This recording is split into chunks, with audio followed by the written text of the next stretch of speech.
रवि के कर सीतम हारनि है, अगहारन जान बिके जल सो, बिरही जन जीवन सींच बिको। प्रभु प्रीति सुधारस की कलसों, सिया राम उपासक राज सुखों। मृदुलागत जीवन के फल सो, चहुवेद पुराण जो व्यंजन है। तुलसी कविता तुलसी दल सो, देह धरे कर यह फल भाई। भजिय राम सब काम विहाई। इस मानव जीवन का परम उद्देश्य है समस्त कार्यों को छोड़कर भगवान का भजन करें। हरिदास यही इस दास की है, प्रभु इतनी कृपा वर साजाना। दास यही इस दास का है, कृपा वर साजाना। अरे दास यही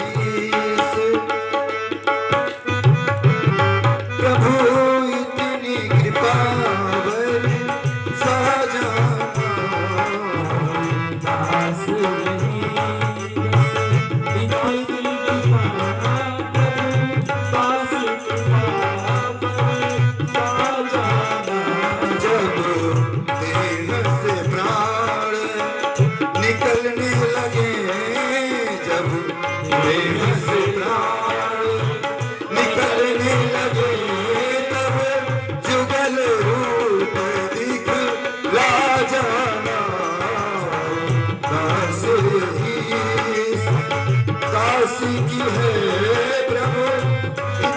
कृपा बरसा जाना।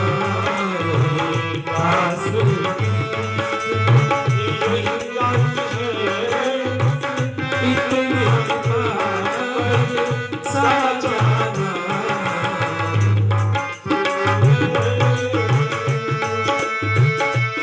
जीवन की अंधेरी रातों में दुख द्वंद भरे तूफानों में, जीवन की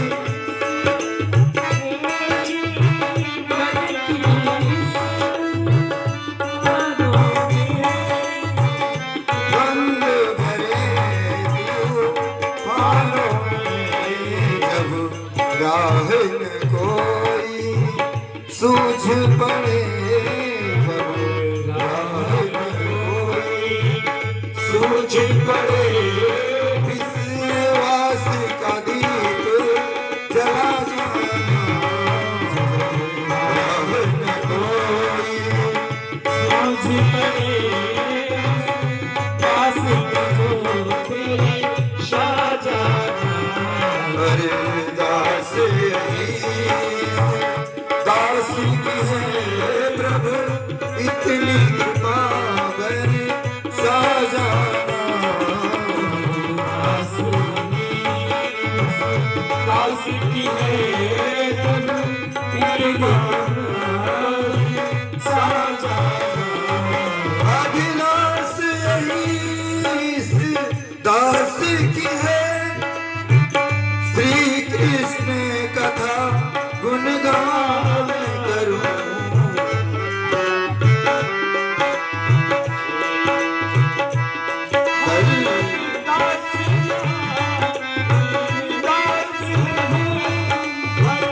श्याम कथा कल्याण हो मानव जीवन का, जीवन का दिल में भाव जगा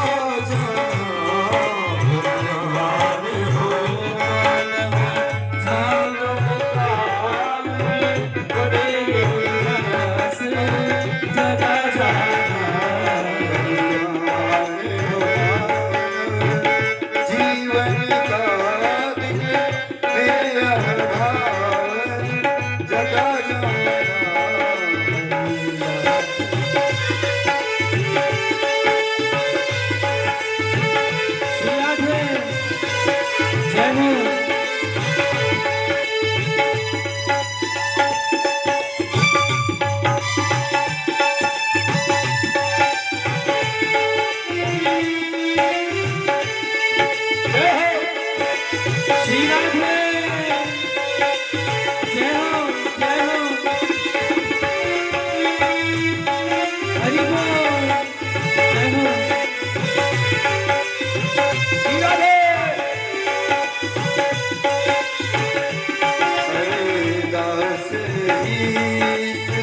दास की है प्रभु इतनी कृपा बरसा जाना।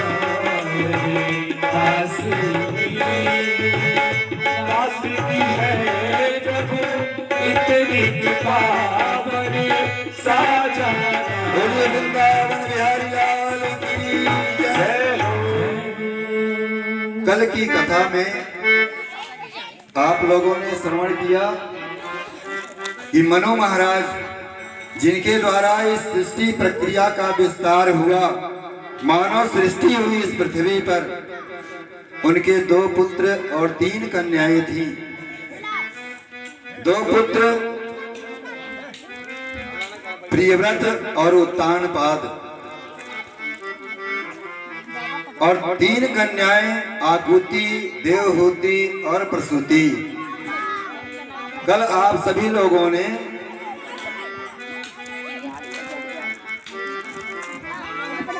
कपिल देवहूति संवाद श्रवण किया।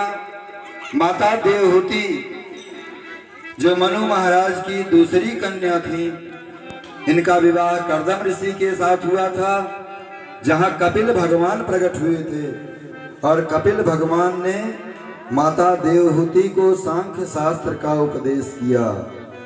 सांख्य माने होता है दर्शन, दर्शन शास्त्र का उपदेश किया कपिल भगवान ने माता देवहूति को। माता देवहूति ने कहा कि बेटा, हमारी इंद्रियां हमें अपनी ओर खींचती हैं, हम इनसे कैसे बचें? हमारी जो रसना है वो सुंदर भोजन चाहती है, जो हमारे कर्ण हैं, कान हैं, सुंदर संगीत सुनना चाहते हैं, जो हमारे नेत्र हैं, सुंदर दृश्य दर्शन करना चाहते हैं। सभी इंद्रियां अपनी तरफ खींचती हैं, इनसे बचने का क्या उपाय है? और कपिल भगवान ने माता देवहूति को समझाया कि मैया, आप अपनी इंद्रियों को अपने वश में करो। इंद्रियों को वश में करके तभी आप अपने मन को एकाग्रचित कर सकती हो। जब तक इंद्रियां वश में नहीं होगी तब तक मन एकाग्र नहीं होगा। मैया ने कहा कि बेटा, इंद्रियों को वश में कैसे किया जाए? और दूसरी बात यह है कि जहाँ कहीं भी कथा श्रवण करने जाएं, कथा सुनने जाएं, तो व्यास जी जो होते हैं एक बार जरूर कह देते हैं, दुनिया में ऐसा कर्म करो कि दोबारा जन्म न लेना पड़े, दोबारा गर्भ में न आना पड़े, महाराज मुक्ति हो जाए। तो ये मुक्ति क्या चीज होती है? मुक्ति किसे कहते हैं? मुक्ति शरीर की होती है, आत्मा की होती है या मन की होती है? ये मुक्ति क्या होती है? किसी से कह दो भगत जी थोड़ा अयोध्या चले जाओ करो, घूम आया करो, एक आध बार टहल आया करो, वृंदावन चले जाया करो, थोड़ा तीर्थों में घूम लो, तो भगत लोग क्या कहते हैं, भैया कैसे जाए महाराज जी, बड़ा झंझट है, भैंसिया के खिलाई, भैंस सवेरे खिलाना है, दूध दुहना है, और हमारा वो छोटा सा एक नाती है, हमारे बिना रहता ही नहीं है, क्या करे महाराज, कैसे जाए? तो ये बंधन क्या होता है? आप रस्सी से बंधे हो, सीकर से बंधे हो, जंजीर से बंधे हो, ये बंधन क्या चीज है?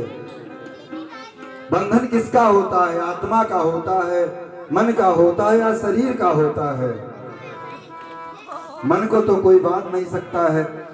ये मन, इसकी गति बहुत तीव्र है, 1 मिनट में बंबई, अमेरिका, सऊदीया पहुंच जाता है, 1 सेकंड में। तो बंधन क्या होता है? कपिल भगवान ने माता देवहूति के समस्त प्रश्नों को सुना और बोले कि मैया, इंद्रियों को वश में करने का एक ही रास्ता है कि देखना इंद्रियों के न घोड़े भगे, देखना इंद्रियों के न घोड़े भगे, इनमें हरदम संयम के कोड़े लगे। संयम रखो अपने ऊपर, अपने रथ को सुमारग लगाते चलो, कृष्ण गोविंद गोपाल गाते चलो। एक रथ जो होता है, रथ में 10-10 घोड़े नधे होते हैं, लेकिन उस रथ का जो सारथी होता है, रथ चलाने वाला जो होता है, हाथ में उसके लगाम होती है।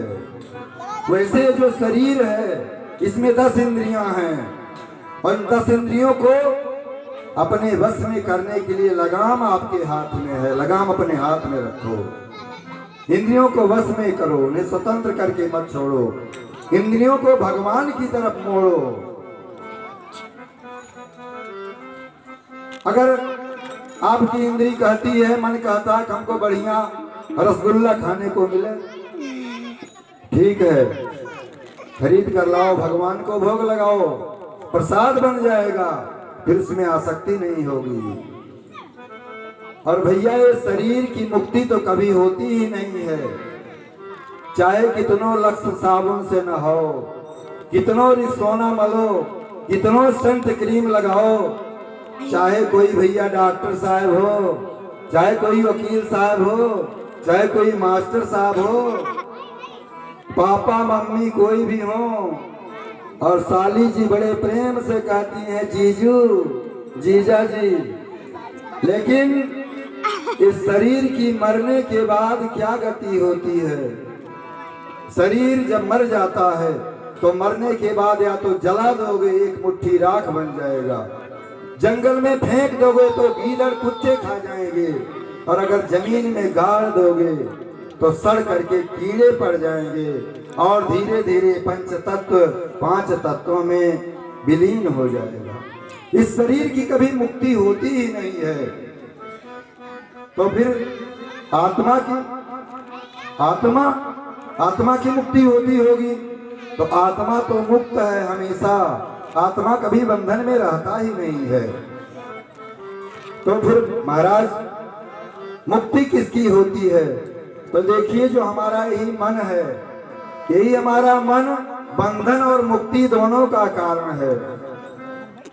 कपिल भगवान समझाते हैं मैया को कि मन एव मनुष्याणां कारणं बंध मोक्षयो बद्धं तु विषयासक्तं मुक्तं निर्वशयं मनः। ये जीवात्मा बंधन में बंधता है, और बंधन में बंध करके बार बार जन्म लेता है, बार बार मरता है। जिसके मोह का नाश हो जाए, मोह समाप्त हो जाए, कर्मों का फल जीवात्मा को भोगना पड़ता है, मोह नहीं समाप्त होता है। अब ये सोचो, जंगल में चले जाएंगे मुक्ति मिलेगी? ये नहीं हो सकता है कि मन के हारे बन गए और बनत बस्ती माही, कबीर मन लालची कहूँ ठहरत नाही। ये तो गति है अटपटी और चटपट लखे न कोय, और जब मन की खटपट मिचे तो झटपट दर्शन होए। ये मन ही बंधता है, हम मन के द्वारा बंधे हैं, अपने मन से बंधे हैं। मन जैसा चाहता है आदमी वैसा ही करता है। इस मन को बस में करना चाहिए। और लिखा है गीता में, न भुक्तम क्षीयते कर्म जन्म कोटि शतैरपि अवश्यमेव भोक्तव्यम कृतम कर्म शुभाशुभम।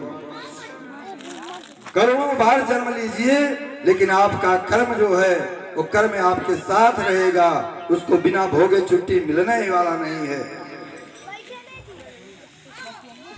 चाहे आप अशुभ कर्म किए हो चाहे शुभ कर्म किए हो, उसका फल तो भोगना है, और फल वो जीवात्मा भोगता है। जीव का मन प्रभु में लग जाए, ऐसा उपाय करना चाहिए, ऐसी भक्ति होनी चाहिए। तो इसके लिए भगवान में मन जीव का कैसे लगे, इसके लिए 3 सूत्र बताया कपिल जी ने। 3 सूत्र। एक तो मन में विश्वास रखो कि भगवान हमेशा हमारे साथ है और प्रतिपल हमारी रक्षा करेगा। रक्षयिष्यति इति विश्वासः गोत्रवर्णम तथा।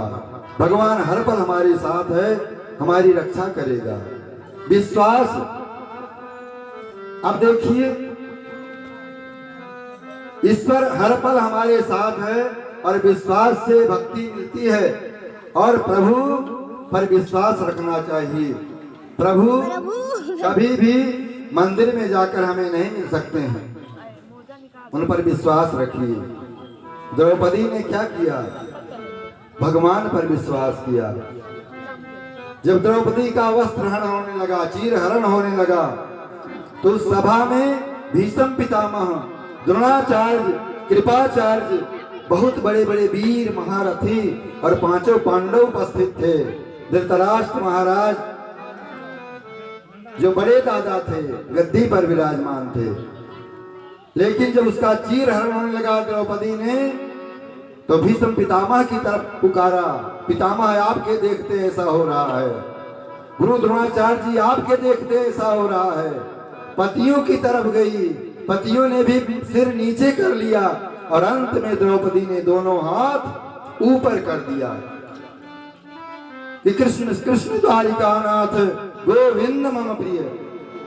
हे कृष्ण द्वारिकानाथ, आपके अलावा हमारा कोई रक्षक नहीं है। और उसी समय भगवान वहां प्रकट हो गए। कैसे? भगवान ने चीर बढ़ा दिया कि सारी बीच नारी है, कि नारी भी सारी है, कि सारी ही किनारी है, कि नारी ही की सारी है। दुशासन पसीना पसीना हो गया, खींचते खींचते थक कर गिर पड़ा, लेकिन द्रौपदी को निर्वस्त्र नहीं कर सका। ये है विश्वास, भगवान पर विश्वास करना चाहिए। प्रभु हर पल हमारे साथ हैं, विश्वास करिए। किसी भक्त ने पूछा, कन्हैया आपके पास इतना वस्त्र कहां से आ गया जो आपने द्रौपदी का चीर बढ़ा दिया? भगवान ने कहा, मैं कहीं अपने पास कुछ रखता नहीं हूं, मेरा संबंध तो सिर्फ भक्तों से है, भक्तों से संबंध रखता हूं, भक्तों से लिया, भक्तों को दिया। मैंने गोपिकाओं का चीर चुराया और द्रौपदी का चीर बढ़ा दिया। मेरा लेना देना भक्त से है, मैं भक्त के वश में हूं। हम भक्त पराधीन है, स्वतंत्री वद्विज, भक्तों के वश में रहता हूं। दूसरा सूत्र बताया कपिल भगवान ने मैया को, देवहूति को, भगवान से संबंध जोड़ो, कोई संबंध जोड़ो। भगवान को अपना पिता मानो, भगवान को अपना माता मानो, भगवान को अपना गुरु मानो, सखा मानो, लेकिन भगवान से संबंध जोड़ो और भगवान से विनय करो कि मैं आपका हूं और आप मेरे हो, दुनिया में कोई मेरा नहीं है। कि तू दयालु दीन हो, तू दानी हो भिखारी, ओहो प्रसिद्ध बात की तू पाप पुंजहारी। आप दयालु हो, मैं दीन हूं, आप दानी हो, मैं भिखारी हूं, मैं प्रसिद्ध पापी हूं और आप पापियों को तारने वाले हो। ब्रह्म है तू जीव हो, तू ठाकुर हो चेरो, तात मात गुरु सुखा, तू सबभित ही तू मेरो। आप भगवान हो तो मैं जीव हूं, आप ठाकुर हो, मैं चेला हूं, माता पिता गुरु मित्र सब कुछ आप हो। और मोहि तोहि नाते अनेक मानियो जो भावे, मोहि तोहि नाते अनेक मानिए जो भावे, जो तो तुलसी कृपालु चरण शरण पावे। आप जो भी नाता लगाओ भगवान स्वीकार करते हैं। एक बार राक्षसों ने कहा भगवान से कि जब हम बहुत अत्याचार करते हैं, पृथ्वी पर घनघोर पाप करते हैं और भक्त पुकारते हैं, तब आपको आना पड़ता है। तो आप आते हैं मेरे नाते, क्योंकि हमने इतना पाप कर दिया है तो आपको दौड़ कर आना पड़ता है। भगवान ने कहा, क्या मतलब तुम्हारे कहने का? राक्षसों ने कहा, आपको मेरे नाते आना पड़ता है, इसलिए आपके आने का फायदा हमको भी मिलना चाहिए। भगवान ने क्या कहा, क्या चाहते हो? तो राक्षसों ने कहा, हमको भी मुक्त करो, हमारा भी उद्धार करो। भगवान ने कहा, हमारा भजन करो, उद्धार होगा। राक्षसों ने कहा, हम भजन नहीं कर सकते हैं, ऐसी हमारी प्रवृत्ति है, भजन नहीं कर सकते हैं। भगवान ने कहा, तो क्या कर सकते हो? राक्षसों ने कहा, हम आपसे झगड़ा कर सकते हैं, आपको गाली दे सकते हैं, हम भजन नहीं कर सकते हैं। भगवान ने वही नाता स्वीकार कर लिया। चलो ठीक है, भजो, नहीं भजन कर सकते हो तो गाली ही दो, झगड़ा ही करो, बैर ही करो। और बैर में भी भगवान ने उन राक्षसों को भी वही गति प्रदान की जो गति अपने भक्तों को देते हैं। भक्ति ग्रेड के बीच में कोई इतने बड़े दयालु हैं। परमात्मा से संबंध जोड़ो, और जब संबंध जोड़ोगे तभी भगवान आपके ऊपर कृपा करेंगे। भगवान से मत मांगो कि हमारी फैक्ट्री चल जाए, हमारी कमाई हो जाए। भगवान से अगर मांगना है तो भगवान से भगवान को मांगो। भगवान आप हमारे हो, मैं आपका हूं। और तीसरा कहते हैं समर्पण। तीसरा सूत्र है भगवत प्राप्ति का समर्पण। प्रभु के प्रति समर्पित हो जाओ। जद करोसि जद स्नासि जद जुहोसि ददात तत् तपस्यसि कौन्तेय तद गुरु समर्पणम। जो भी जीवन में करते हो सब भगवान को समर्पित कर दो। प्रभु मैंने कुछ नहीं किया, सब आपने करवाया, हमने किया। मन मना भव मद भक्तो मद ध्यानी माम नमस्कुरु। भगवान ने अर्जुन से गीता में कहा है कि मेरे भक्त करो, मुझे नमस्कार करो, मुझे सब कुछ समर्पित करो, मैं तेरा सारा कार्य कर दूंगा। तो जब विश्वास भी हो, संबंध भी हो, समर्पण भी हो, ये तीनों दिल में एक साथ कैसे उतरेगा, ये तीनों चीज मन में कैसे आएगी? इसके लिए सूत्र बताया कपिल भगवान ने कि भगवान का नाम जपो। नाम जपने से मन में आएगा। जब नाम जपोगे तभी भगवान की भक्ति मिलेगी, तभी भगवान मिलेंगे। और कपिल भगवान ने मैया को समझाया, नाम जपो निश्चल मन से। भगवान कहते हैं जिसने भगवान की प्यारी छटा का दर्शन कर लिया उसे जैसा आनंद मिलता है कि नेत्रों के प्याले छलक जाते हैं। मैया ने अनेकों प्रश्न किए और कपिल भगवान ने उसका उत्तर दिया, समाधान किया। बहुत लंबा प्रकरण है। अंत में मैया ने कहा कि प्रभु एक बात बताओ, जीव जब गर्भ में आता है तो कैसे रहता है, कैसे गर्भ में आता है? कपिल भगवान ने कहा अपने कर्मों की गति से जीव जैसा कर्म करता है उस हिसाब से उसे माता का गर्भ प्राप्त होता है, और माता के गर्भ में जीव बहुत कष्ट उठाता है। माता के गर्भ में जीव आता है, चौथे महीने में एकदम कंप्लीट तैयार हो जाता है, और 7वें महीने तक पहुंचते पहुंचते उसे जन्म जन्मांतर की बातें याद आती हैं।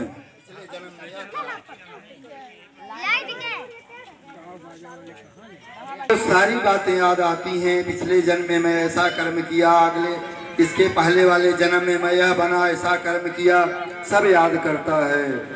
और माँ के गर्भ में भगवान की बड़ी सुंदर विनती करता है, स्तुति करता है, प्रभु अब की बार इस गर्भ से बाहर निकालो, अब की बार किसी तरह से बाहर करो। इतना भजन करूंगा, इतना भजन करूंगा कि भजन का पहाड़ लगा दूंगा। प्रसूति वायु का वेग आता है, जीव गर्भ के बाहर आता है, और बाहर आते ही कहता है क्वा हम, मैं कहाँ आ गया, और उसे सारी बातें भूल जाती हैं। अब पालने में पड़ा है, मच्छर काट लिया, माता समझती है कि भूखा है, दूध पिलाती है जबरदस्ती। यहाँ भी सुख नहीं है उसको। गर्भ में है तो छोटे छोटे जीवाणु परमाणु कीटाणु से काटते हैं, बड़ा रहता है, बोल नहीं सकता है। माता अगर कोई कड़वी चीज खा लेती है तो भी उसे कष्ट होता है, कोई गर्म चीज खा लेती है तो भी कष्ट होता है। गर्भ में भी दुख झेलता है, बाहर आता है तो भी दुख झेलता है, और धीरे धीरे बड़ा होता है। उसे लोग पढ़ने के लिए माता पिता स्कूल में भेजते हैं। 5 किलो का बच्चा 20 किलो का बस्ता पढ़ने जाता है। CAT कैट, कैट माने बिल्ली, DOG डॉग, कुत्ता बिल्ली गधा याद करता है। धीरे धीरे बड़ा होता है, विवाह होता है, पत्नी के जाल में फंसता है, पत्नी की इच्छाओं की पूर्ति में सारा जीवन बिताता है, और अंत में एक दिन वृद्ध हो जाता है। और वृद्ध होने पर कुछ भी करने में जब असमर्थ हो जाता है तब भी उसकी माया नहीं छूटती है, और अंत में मर जाता है। पुनः कर्मानुसार जन्म लेता है तो बार बार मरता है, बार बार जन्म लेता है कि पुनरपि जननम पुनरपि मरणम पुनरपि जननम पुनरपि मरणम पुनरपि जननी जठरे शयनम पुनरपि जननी जठरे शयनम यह संसार पाहि मुरारे यह संसार पाहि मुरारे भज गोविंदम भज गोपालम भज गोविंदम भज गोपालम भज गोविंदम भज गोपालम भज गोविंदम भज गोपालम तेरी पारी करेंगे नैया भज कृष्ण कन्हैया तेरी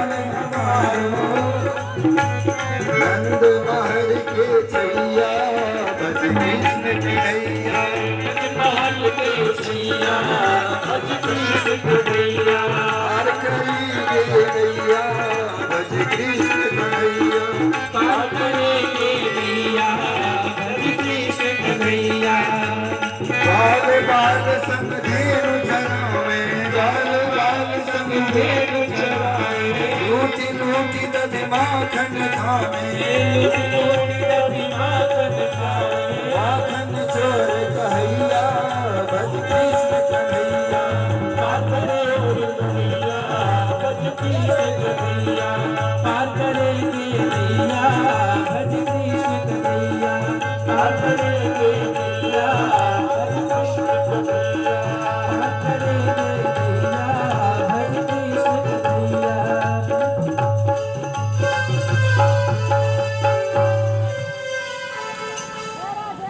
इस प्रकार से कपिल भगवान के उपदेश से कपिल भगवान ने कहा मैया नाम जप करो और माता जी नाम जप करने लगी और नाम जप करते करते जब प्रेम की 10वीं अवस्था पर मनुष्य पहुंचता है तो उसका पूरा शरीर गल करके पानी बन जाता है।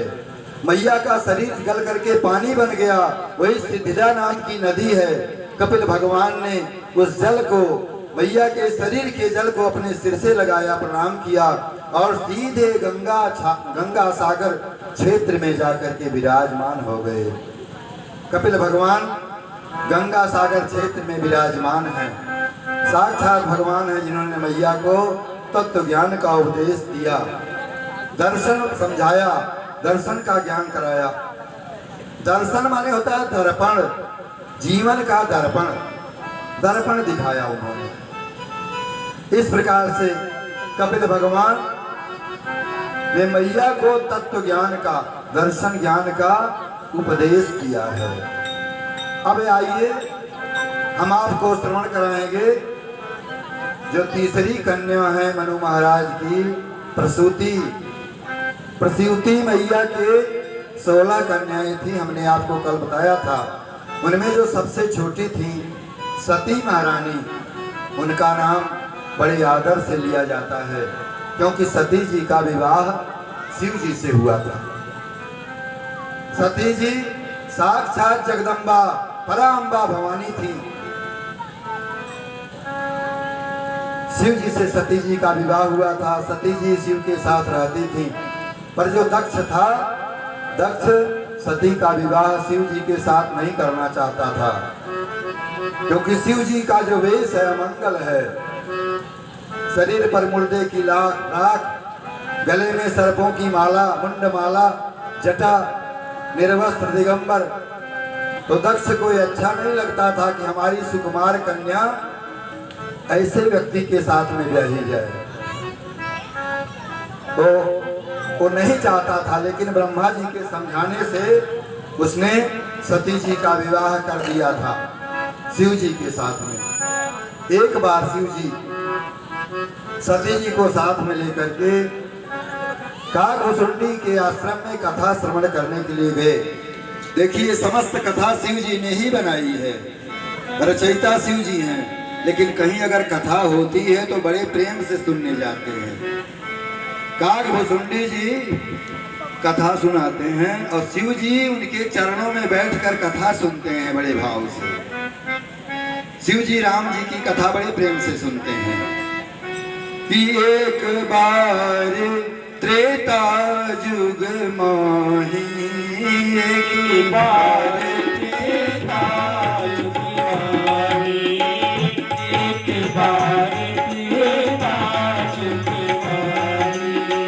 शंभु गयो तुम्हारे सिपाही, शंभु गए तुम बजे सिपाही।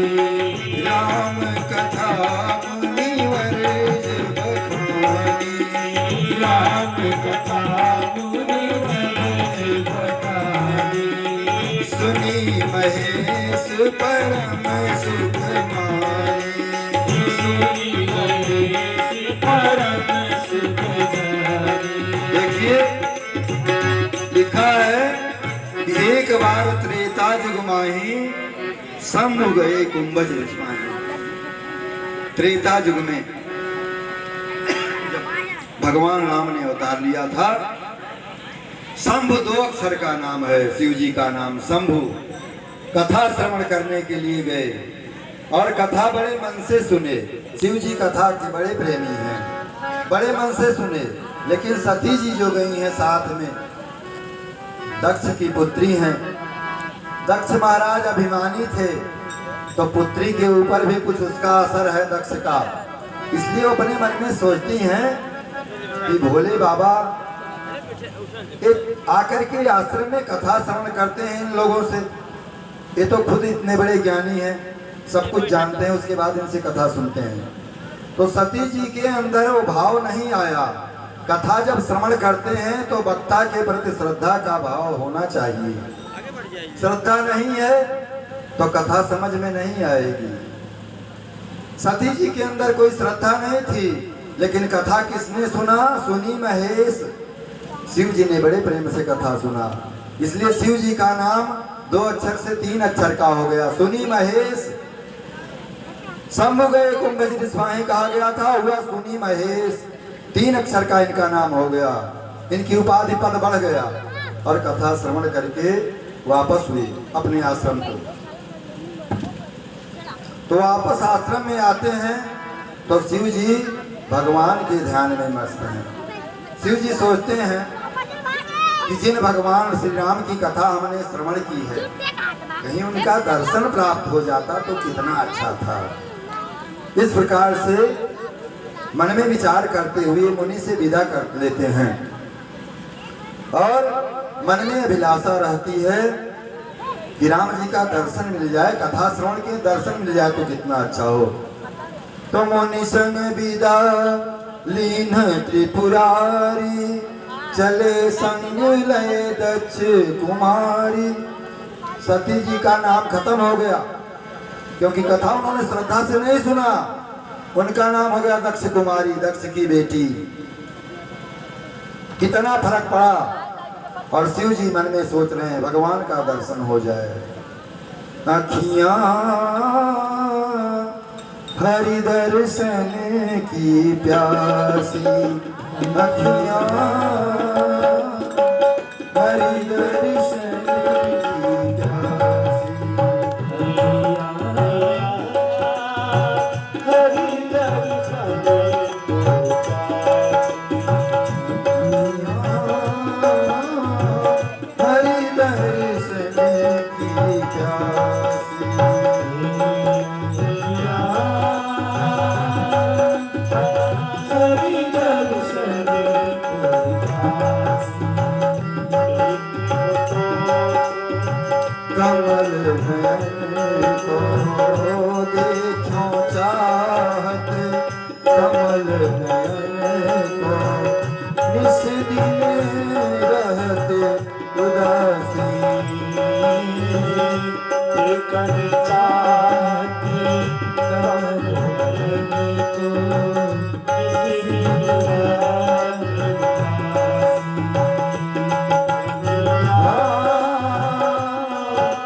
मधुकर श्री मधुकर श्री तुम देखी सीता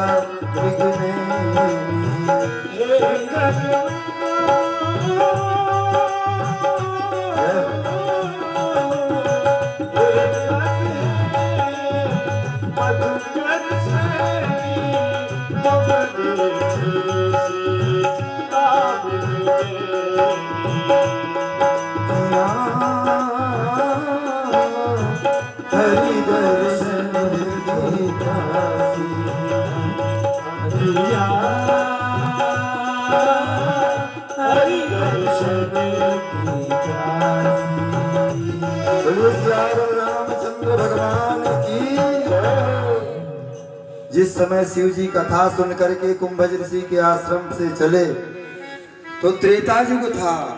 उस समय भगवान श्री राम ने धराधाम पर दशरथ जी के यहाँ अवतार लिया था और उनको वनवास हुआ था। उसी समय सीता जी का हरण हुआ था। शिव जी मन में विचार करते हैं प्रभु का दर्शन मिल जाए कितना अच्छा हो।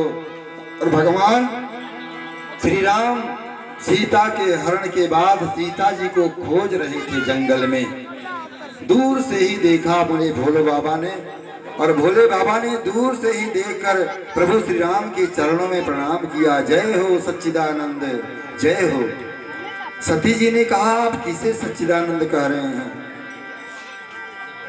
भोले बाबा ने कहा सती जिनकी कथा अभी अभी तुम कुंभज ऋषि के यहाँ से सुन करके आ रही हो वही मेरे आराध्य मेरे प्रभु श्री राम हैं। सती ने कहा ये भगवान है? शिव जी ने कहा हाँ यही मेरे आराध्य हैं जिनका मैं भजन करता हूँ, जिनका मैं चिंतन करता हूँ। यही मेरे प्रभु श्री राम हैं। पृथ्वी पर आकर लीला कर रहे हैं। इनकी पत्नी का हरण हो गया है, उन्हें खोज रहे हैं। सती जी ने कहा अगर भगवान हैं तो इनको इतना नहीं मालूम है कि मेरी पत्नी कहाँ है। पत्नी के लिए वंश के तरह व्याकुल बन बन में रो रहे भटक रहे, भगवान नहीं हो सकते। शिव जी ने कहा सती विश्वास मानो ये वही प्रभु श्री राम हैं, मेरे इष्ट मेरे आराध्य प्रभु हैं, तुम विश्वास करो। लेकिन सती जी के मन में भ्रम हो गया। सती जी ने अपने पति की बातों पर विश्वास नहीं किया, शंकर जी की बात पर विश्वास नहीं किया। सती जी ने कहा मुझे विश्वास नहीं हो रहा है, मैं परीक्षा लेना चाहती हूँ। शिव जी ने कहा अगर नहीं विश्वास है तो जाओ परीक्षा ले लो, तब तक मैं यहीं वृक्ष के नीचे बैठता हूँ। सती जी ने कहा कि आप मेरे साथ नहीं चलोगे। शिव जी ने कहा मैं क्यों जाऊं? अरे भैया बीमारी जिसको होती है डॉक्टर के पास तो ही जाता है। जिसे बीमारी होगी डॉक्टर के पास जाएगा, इंजेक्शन लगवाएगा, गोली खाएगा। अब हमको बीमारी है नहीं, बीमारी तुमको है, इसलिए तुम जाओ परीक्षा ले लो। सती जी वहां से चली और शिव जी दूर वृक्ष के नीचे बैठे हैं। सती जी ने रूप बनाया सीता का भगवान की परीक्षा लेने के लिए, और सीता जी बन करके सती जी राम जी के आगे आगे चलने लगी। प्रभु श्री राम ने देखा कि माता सती पधारी हैं। प्रभु श्री राम ने सती मैया को प्रणाम किया। बोले माता जी प्रणाम, आप जंगल में अकेली कहाँ घूम रही हो? भोले बाबा कहाँ हैं? सती जी लज्जित हो गई, कुछ बोल नहीं सकी और वहां से भागने लगी, चलने लगी। तो क्या देखती हैं? जिधर देखती हैं राम सीता लक्ष्मण सब दिखाई पड़ते हैं, और आगे बढ़ती हैं घबराकर तो देखती हैं भगवान का दिव्य स्वरूप भगवान शेषनाग की सैया पर शयन कर रहे हैं। लक्ष्मी जी उनका चरण दबा रही हैं, उसी रूप में प्रभु राम जी के रूप में है। सती जी घबराई, शिव जी के पास आई। शिव जी ने कहा सती तुमने परीक्षा लिया? अब सती जी ने शिव शंकर जी से झूठ भी बोला, राम जी की परीक्षा भी लिया और झूठ भी बोला। सती जी ने कहा नहीं, मैंने परीक्षा नहीं लिया, मैंने तो आपके तरह जैसे आप उन्हें प्रणाम करते हैं वैसे जाकर के हमने प्रणाम किया उनको। लेकिन भोले बाबा को क्या पता नहीं है, उनको सब मालूम है, भोले बाबा सब कुछ जान गए। और सती जी ने भोले बाबा के साथ कपट किया कि कुछ लोग बड़े कपटी मन के, तन से उजले दिखलावत हैं। कुछ लोग बड़े कपटी होते हैं लेकिन ऊपर से बढ़िया सफेद वस्त्र पहनते हैं और मरधर की भांति चले दब के, बाड़ी कोयल सी गावत हैं। सर्प की तरह चलते हैं और बोलते हैं मीठी बाणी कोयल के समान। शशि सावधान रहियो इनसे, शकुनी की भांति सिखावत हैं। पर देर नहीं प्रभु के घर में, अपने कर्मन फल पावत हैं। भोले बाबा सब कुछ समझ गए कि सती जी हमसे झूठ बोल रही हैं, छिपा रही हैं, और इन्होंने सीता जी का वेश धारण कर लिया। अब भोले बाबा सीता जी को तो अपनी माता मानते हैं, भगवान राम को अपना इष्टाराध्य मानते हैं, सीता जी को अपनी माता के समान मानते हैं। सती जी ने माता का स्वरूप धारण कर लिया, इसलिए शिव जी ने समझ लिया कि सती जी तो अब हमारी माता बन गई। उन्होंने सती जी को माता के रूप में स्वीकार कर लिया और पति पत्नी का भाव उनके हृदय से निकल गया। शिव जी सती जी से कुछ नहीं बोले, आश्रम पर आए और शिव जी ने अखंड समाधि लगा ली। अखंड समाधि जब लगा लिया तो फिर सती जी समझ गई कि शिव जी सारी बात जान गए। सती जी वहां पर विराजमान है, शिव जी की समाधि चल रही है। बीते संवत सहस्र सतासी, तजी समाधि संभव विनाशी। 87,000 वर्ष बीत गए।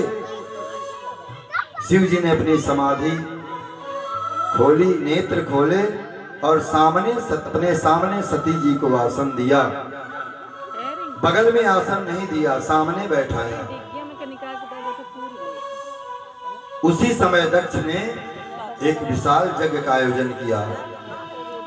दक्ष जो है वो अभिमान का प्रतीक है। शिव जी को वह नीचा दिखाना चाहता था, शिव जी का सम्मान नहीं करता था, भले दामाद थे। दक्ष ने समस्त देवताओं को, समस्त देवांगनाओं को निमंत्रण दिया। यक्ष, किन्नर, नाग, गंधर्व, अप्सराएं सबको निमंत्रित किया, किंतु हमारे भोले बाबा को निमंत्रण नहीं दिया और उसी के सती माता को भी निमंत्रण नहीं दिया। अब सभी लोग विमान लेकर, अपना अपना विमान लेकर कैलाश के ऊपर से जा रहे हैं। विमान गड़गड़ाते हुए जा रहे हैं। किसी देवांगना ने सती को देखा तो उसने कहा, अरे सती, अभी तुम यही हो क्या, गई नहीं? सती ने कहा, कहाँ? उस देवांगना ने कहा, अरे तुम्हें मालूम नहीं, तुम्हारे पिता के यहाँ बहुत बड़ा यज्ञ है, क्या उन्होंने तुम्हें नहीं बुलाया है? तुम नहीं चलोगी? सती जी कैसे कहती कि हमको निमंत्रण नहीं मिला है? सती जी ने कहा, अभी मैं आऊंगी, चलिए आप लोग। सती जी के मन में बार बार भावना पैदा हो रही है कि मेरे पिता के घर में यज्ञ है, मुझे वहां चलना चाहिए। वहां हमारी माता से मुलाकात होगी, बहनों से मुलाकात होगी, सगे संबंधी मिलेंगे, कितना आनंद होगा। सती जी कैसे कहें, चूंकि निमंत्रण नहीं आया है। भोले बाबा के पास आती हैं और भोले बाबा से कहती हैं कि प्रजापति से ससुर से सांप्रतम निर्यापितो यज्ञ महोत्सव किल। प्रजापति से ससुर से सांप्रतम, आपके ससुराल में आपके पिताजी ने बहुत बड़ा यज्ञ रचाया है, बहुत बड़ा यज्ञ हो रहा है आपकी ससुराल में। क्या आप हमको वहां लेकर अपने साथ नहीं चलेंगे? देखिए सती जी किस भाव से कह रही हैं, कहती हैं आपके ससुर ने आपकी ससुराल में बहुत बड़ा यज्ञ रचाया है। यह नहीं कह रही है कि हमारे पिताजी ने हमारे मायके में बहुत बड़ा यज्ञ रचाया है। माताओं का स्वभाव ऐसा होता है, जब कहीं अपने मायके की बात आती है तो बहुत अकड़ कर कहती हैं, नहीं मालूम है तुमको हमारे मायके में ऐसा है, हमारे मायके में ऐसा है। लेकिन यहाँ सती जी ऐसी अकड़ नहीं दिखा रही हैं, क्योंकि जान रही निमंत्रण नहीं आया है। कैसे कहें? भोले बाबा ने कहा चलते जरूर, लेकिन क्या कोई चिट्ठी पत्री आई है, निमंत्रण आया है? सती मैया ने कहा निमंत्रण तो नहीं आया, लेकिन भेजा होगा जरूर हमारे पिताजी ने। अब देखिए डाक गड़बड़ हो जाती है, कभी कभी पोस्ट कार्ड रह जाता है डाक खाने पर, कोई संदेशा नहीं आ पाया, जिससे हाथ से भेजे होंगे यहाँ तक नहीं पहुंचा पाया। और पिताजी का घर है, पिता के घर में चलने के लिए क्या जरूरी है बुलावा? ठीक है, शिव जी ने कहा बड़ी अच्छी बात है, पिता के घर, गुरु के घर, मित्र के घर बिना बुलाए जाना चाहिए। ये तो बड़ी अच्छी बात है, सही बात है, लेकिन उसमें है, लेकिन अगर पिता के घर में कोई विशेष अवसर है, कोई विशेष आयोजन है, शादी विवाह है, कोई उत्सव है, वहां पर बिना बुलाए नहीं जाना चाहिए। वहां पिता को जरूर बुलाना चाहिए अपनी बेटी को। जब बुलाया नहीं तो वहां जाने में अच्छाई नहीं है। सती जी ने बार बार आग्रह किया, बार बार आग्रह किया, भूल हो गई होगी, गलती हो गई होगी, मेरे पिताजी ऐसा नहीं कर सकते, हमको बहुत मानते हैं। शिव जी ने कहा देखो ऐसे जगह पर नहीं जाना चाहिए जहां जाने पर अगला हमारा सम्मान न करे, हम पहुंचे और हमें देखकर उनका मुंह लटक जाए, मुंह फेर ले और हम उन्हें देख करके लज्जित हो जाएं। ऐसे जगह पर नहीं जाना चाहिए।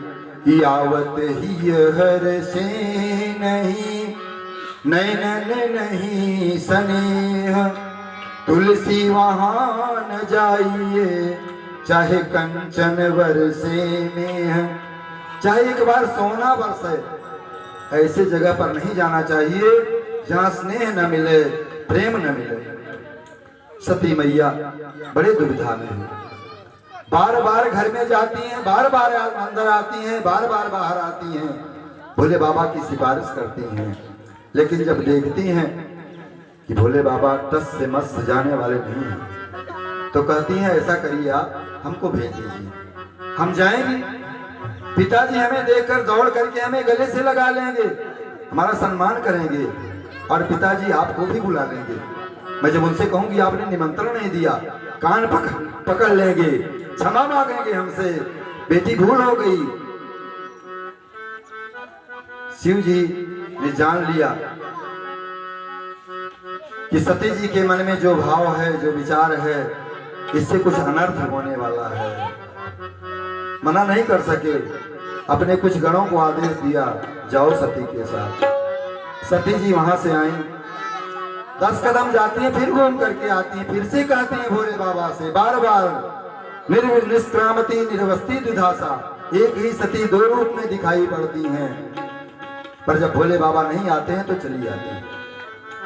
जब पहुंचती हैं पिताजी के यज्ञ में तो बहनें मिलती हैं, बहनें मुस्कुराते मिलती हैं, आओ सती बहन आओ, अरे तुमको निमंत्रण नहीं दिया पिताजी ने, लेकिन तुमने अच्छा किया चली आई, कम से कम भेंट हो गई हम लोगों से। सती जी को बड़ी ग्लानि हुई कि निमंत्रण वास्तव में गया ही नहीं है, रास्ते में नहीं कहीं कोई छूटा है, कोई भूल नहीं है, वास्तव में नहीं गया है। पर सती जी की माता अपने कमरे में बैठी उदास, बहुत चिंतित हैं। हमारी सभी बेटियां आई, समस्त दामाद आए, पर हमारी सबसे छोटी बेटी सती नहीं आई, हमारे दामाद भोले बाबा नहीं आए, बड़ी निराश, बड़ी उदास, बहुत दुखी हैं। माँ के बारे में क्या कहना, क्या कभी आपने ब्रह्मा जी को देखा है? नहीं देखा है। क्या कभी आपने विष्णु को देखा है? नहीं देखा है। क्या कभी आपने शिव जी को देखा है? नहीं देखा है, हमने देखा है। एक माँ जो होती है वो ब्रह्मा भी है, वो विष्णु भी है, वो शिव भी है, उससे बढ़कर कुछ नहीं है। माँ बच्चे को अपने गर्भ में धारण करती है, तमाम कष्टों को झेलती है और कष्ट झेलने के बाद पैदा करती है, फिर भी कष्ट ही झेलती है। खुद गीले में सोती है, बच्चे को सूखे में सुलाती है, मलमूत्र उठाती है, सेवा करती है। क्या नहीं करती? ब्रह्मा क्या करते हैं? ब्रह्मा का काम है जन्म देते हैं, विष्णु का काम है पालन करते हैं, शिव जी संहार करते हैं, पर वो हमको दिखाई नहीं देते। पर माँ तो हमारे सामने सब कुछ करती है, हम अपने आंखों के सामने देखते हैं। माँ से बढ़कर कुछ नहीं है। एक भोजपुरी कविता है, माँ का दिल। देखा जब सती को, दौड़ करके अपने हृदय से लगा लिया सती को, रोने लगी माता, सती जी भी रोने लगी। एक भोजपुरी गीत है, आपको एक लाइन में सुनाते हैं कि माँ के दूध मन जैसन कौनो, माँ के दूध मन जैसन कौनो मिठाई ना मिले, माँ के दूध मन जैसन कौनो मिठाई ना मिले। सब कुछ मिल जाई, सब कुछ मिल जाई, पर दुनिया में माई ना मिले। सब कुछ मिल जाई, दुनिया में माई ना मिले। सब कुछ मिल जाई, पर दुनिया में माई ना मिले। सब कुछ मिल जाई, दुनिया में माई ना मिले। माँ के दूध मन जैसन कवनो,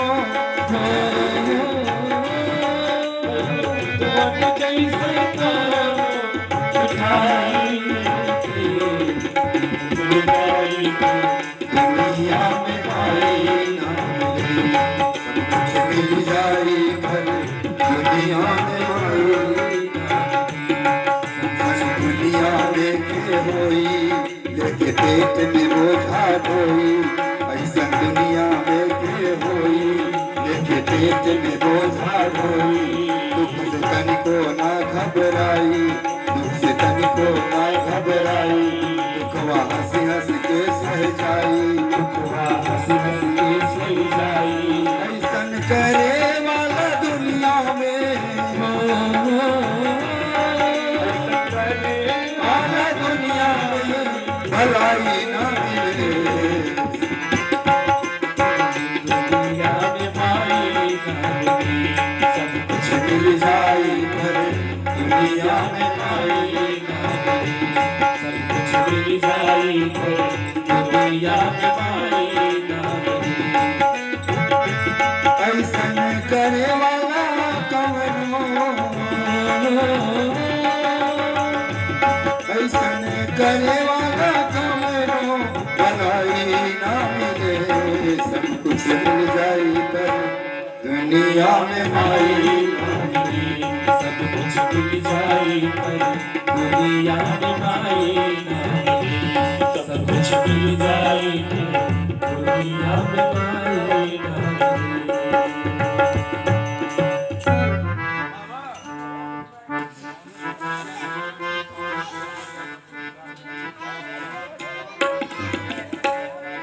भैया मोनू चौरसिया जी की तरफ से ये 500 रुपये का पुरस्कार भागवत भगवान के चरणों में समर्पित हुआ है। भगवान आपका कल्याण करें, आपके परिवार को, आपके बच्चों को खुशहाल रखें, भगवत कृपा आपके ऊपर बनी रहे।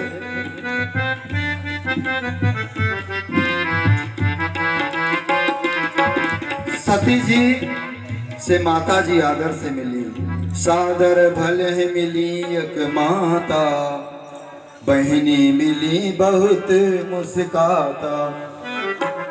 सती जी ने सोचा चलें यज्ञ मंडप में, देखें क्या हो रहा है।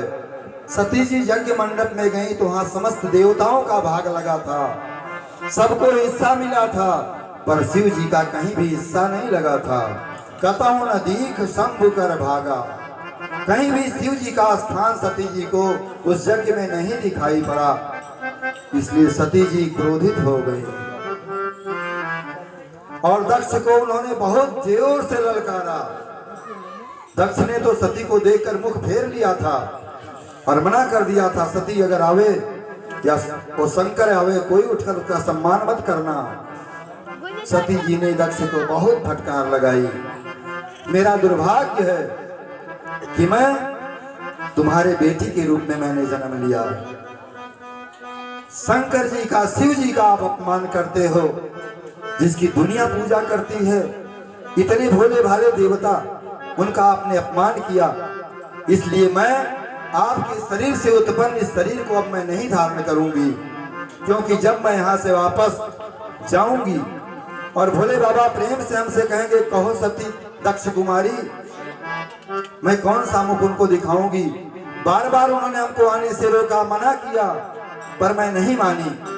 अब मैं इस मुख को कभी भी शिव जी को नहीं दिखाऊंगी और मैं अपना शरीर धारण नहीं करूंगी। सती जी ने तुरंत पीतांबर ओढ़ी वहीं पर बैठ गईं और क्रोधाग्नि से उनके शरीर से अग्नि प्रकट हो गई और सती जी का शरीर धू धू करके जलने लगा। सब हाय हाय करने लगे।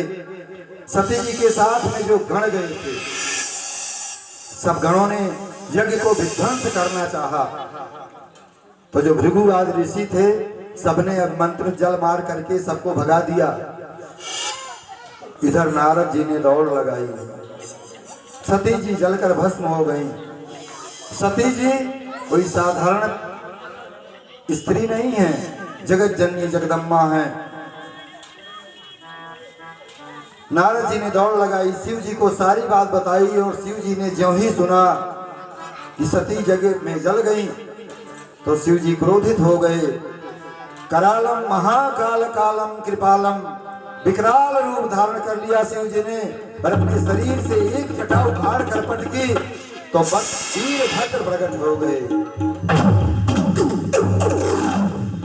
वीरभद्र ने कहा प्रभु क्या आदेश है। शिव जी ने कहा जाओ दक्ष के यज्ञ को विध्वंस कर दो और दक्ष को समाप्त कर दो। और वहां से तुरंत वीरभद्र चले, उनके साथ में शिव जी की सेना पहुंचे। वहां पर जाकर तुरंत यज्ञ कुंड में सबने मलमूत्र कर दिया, बल्लियां उखाड़ कर फेंकने लगे। दक्ष का गला काट करके वीरभद्र ने उसी यज्ञ कुंड में डाल दिया, स्वाहा कर दिया। सारा यज्ञ विध्वंस हुआ। जिन ब्राह्मणों ने रोकने की कोशिश की सबको दंडित किया वीरभद्र ने। सभी देवता रोते रोते ब्रह्मा जी के पास गए। ब्रह्मा जी ने कहा क्या बात है देवताओं। देवताओं ने कहा क्या बताऊं मैं पितामह, गए थे यज्ञ में दक्ष के, वहां इतनी दुर्गति हुई। भृगु जी ने कहा देखो हमारी दाढ़ी पूरा नोच ली, उखाड़ दी, हम बिना दाढ़ी के नहीं रह सकते। कुखा देवता ने कहा हमारा पूरा दांत ही निकाल दिया, एक तमाचा लगाया सारा दांत गिर गया, भोजन कैसे करेंगे। सब अपना रोना रोने लगे। पितामह ब्रह्मा ने कहा जब मैं नहीं गया, भगवान विष्णु नहीं गए, भोले बाबा नहीं गए उस यज्ञ में, तो तुम लोग क्यों गए।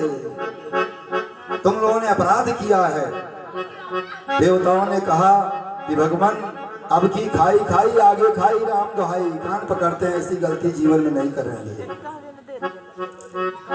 ब्रह्मा जी समस्त देवताओं को लेकर के शिव जी के पास गए। शिव जी ने जब ब्रह्मा जी को देखा तो उठ करके चरणों में प्रणाम किया, ब्रह्मा जी को बैठाया क्योंकि पिता मानते हैं इनको। ब्रह्मा जी ने कहा कि शिव जी अब इन देवताओं पर भी कृपा कर दीजिए, बेचारे बहुत दंडित हो गए हैं, बहुत परेशान हैं। बारी बारी से बुलाया, आओ। भृगु महाराज आए, बोले बाबा बड़ी भूल हो गई, देखो साला पूरी दाढ़ी नोच ली, बिना दाढ़ी के हम कैसे रहेंगे।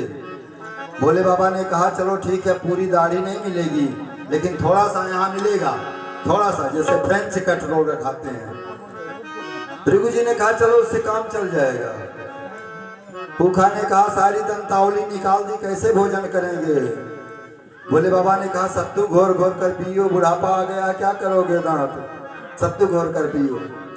इसी प्रकार सबको संतुष्ट किया भोले बाबा ने। देवताओं ने कहा बाबा चल करके उस यज्ञ को भी पूर्ण कर दीजिए।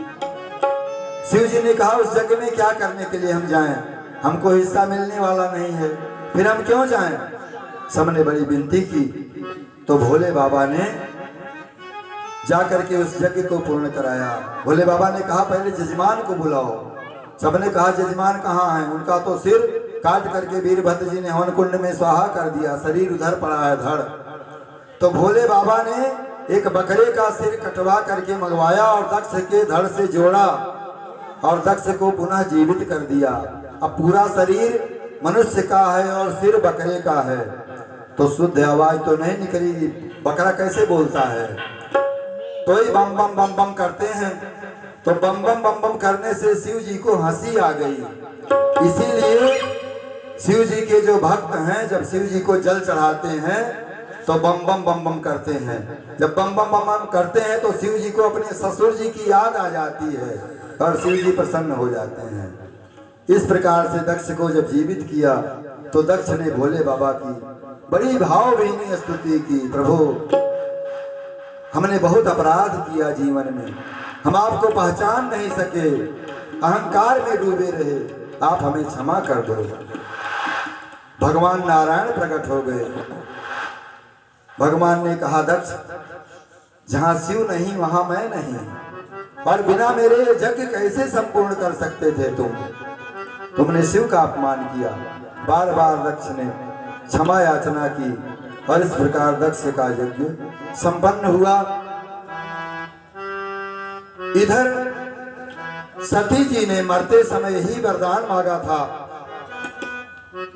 सती मरत हरिसन वर मांगा, जन्म जन्म शिव पद अनुरागा। मैं जब भी जन्म लूं, जब भी मेरा जन्म हो, शिव जी के चरणों में मेरी प्रीति हो, ऐसा वरदान सती जी ने मांगा था। इसलिए वही सती जी राजा हिमांचल के यहाँ, हिमालय पर्वत के यहाँ मैना देवी के गर्भ से पार्वती के रूप में सती जी ने जन्म लिया। आइए हम लोग शिव जी की थोड़ी वंदना कर लें, आगे की कथा अभी श्रवण कराएंगे। मुख से जप ले नमः शिवाय, तेरा पल पल बीता गया। मुख जप ले नमः